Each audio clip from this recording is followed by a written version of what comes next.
ဒေါ်နဲ့ကြီးရဲ့အလဲနေအောင်ကြီးတောင်မိပင်ကိုခက်တိုးဝင်နေရတဲ့နေရာမှာသူရတယောက်အသက်ရှူတန်းကိုထင်းရင်ချောင်းမြောင်းနေပါတယ်အသက်40ရွယ်ရှိပြီဖြစ်တဲ့သူရဟာတောတောင်တွေးကြုံရင်းကျက်တူပြီးခန္ဓာကိုယ်ကကြမ်းခိုင်တောင့်တင်ပြီးသူ့ရဲ့အညူရောင်ပေါင်းပြီးရှေးဟာ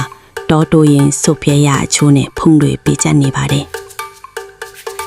သူ့ဘေးမှာတော့အရေးတစ်ခုလိုညင်သက်နေတာကညင်ပါ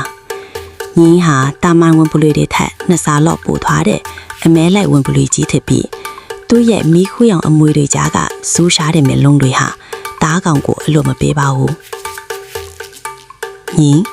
အစဉ်ပင်ပြင်ထောင်သူရကတိုးလေးအမိန်ပေးလိုက်ပါတယ်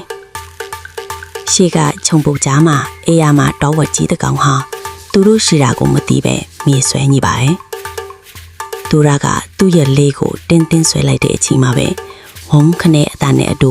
ဒီပင်ပေါ်ကနေကြားတဲ့နဲ့ကြီးတကောင်ဟာတော်ပဲကြီးစီကိုမဟုတ်ပဲသူရတို့စီကိုခုံအုပ်လိုက်ပါတော့တယ်ဟပ်သူရရဲ့အာကောင်းတန်အစုံမှာညင်းကလေးထဲကိုမြုပ်တက်သွားပြီးကြားတဲ့နဲ့ကြီးကိုကြားဖြတ်ဟန်တားလိုက်ပါတယ်တာရဲနှကောင်မြေပြင်ပေါ်မှာလုံးထွေးတဖုံလို့စင်သူရဟာမြန်ဆန်တဲ့တုံပြန်မှုနဲ့အတူမြားကိုလွတ်လိုက်ပါတယ်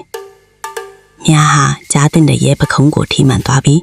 တာရဲကြီးဟာနာကျင်စွာနဲ့တောနှစ်ထဲကိုထပ်ပြေးသွားပါတော့တယ်ညင်းကလိုက်ဖို့ဖင်လိုက်ပြီးမြင်သူရကတားလိုက်ပါတယ်တော်ပြီးညင်းငါတို့အသားရပြီနေဦးကြီးစောအချိန်မှာတော့သူရနဲ့ညင်းတို့ဟာဒီနေ့တွင်ရရှိရဲ့အောင်ပွဲနဲ့အတူတော်လင်းအတိုင်းအိမ်အဖျံဘက်ကိုအတူတူလျှောက်